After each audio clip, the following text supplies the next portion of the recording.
yéen a ngi teewlu seen Rewmi 24 TV.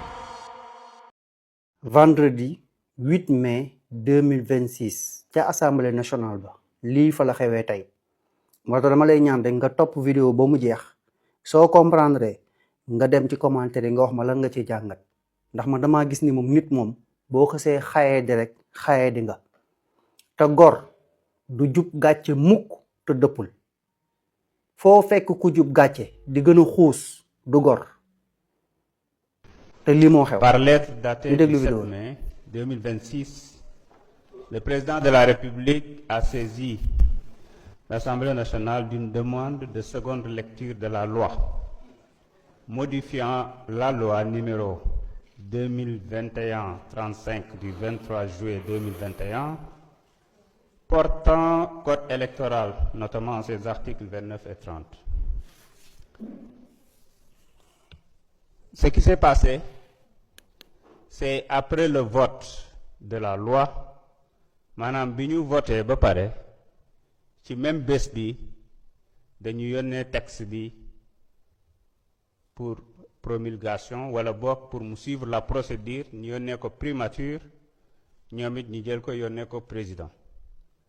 Il se trouve que aussitôt après, les services législatifs se sont rendus compte qu'une partie, en tout cas ci amendement bu ñu defoon ci commission bi am na erreur matérielle ñu defaraat la bonne version woo le conseil juridique du président expliquer ko mën nañu yónnee lañ ñu boobu ñu détruire bi ñu yore su ko defee ñu considérer la bonne version.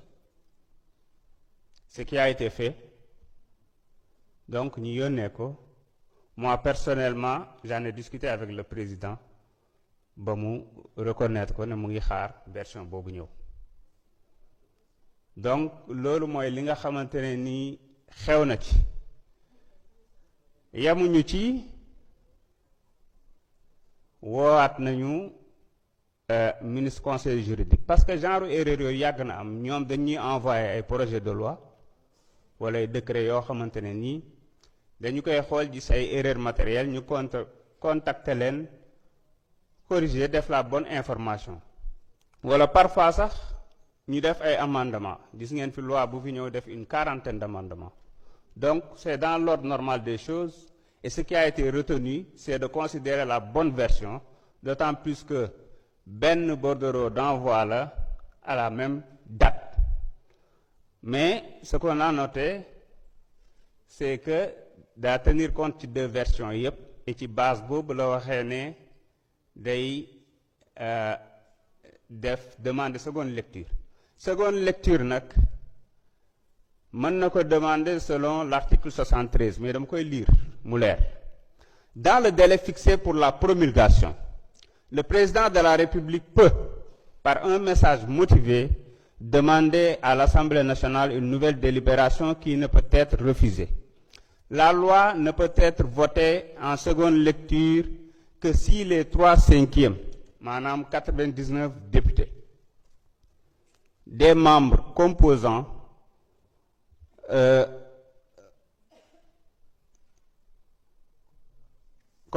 l'Assemblée nationale se sont prononcés en faveur.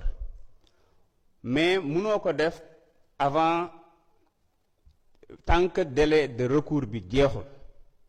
Donc bu délai de recours bi jeexee la seule chose qui reste mooy demander seconde lecture mais ci période promulgation bi période boobu nag article 75 constitution da ko encadré ak article 93 bu suñu règlement intérieur mu ne le délai de la promulgation est suspendu jusqu'à l'issue de la seconde délibération de l'Assemblée nationale ou de la décision du Conseil constitutionnel bi nga xam ne fii amu fi yoon parce que recours amul déclarant la loi conforme à la Constitution.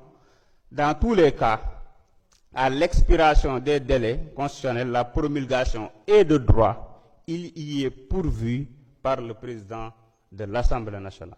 Kon li ci am mooy bu li jeexee tey ci ngoon conférence des présidents dinañ réunir fixer le calendrier de travail ñu jàllale ko commission voté ko en plénière delloo loi bi et comme procédure d'urgence là, au lieu de 8 jours, c'était 4 jours, et dañ ko suspendre.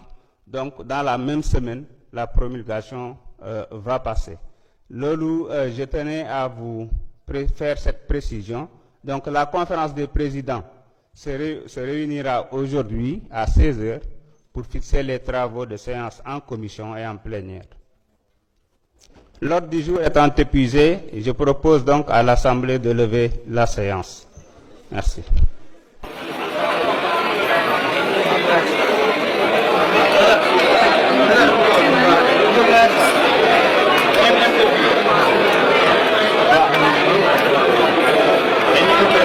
Digital donc ñoo léegi nag bu fekkee yow comprendre li xew bind ma ko ci commentaire yi dinaa defaat beneen vidéo ma expliquer leen détail par détail li nga xamante ni moom la El Malick Ndiaye président assemblée nationale di expliquer nii ci li nga xamante ni moo jugee ci mois au mois yàlla baax na.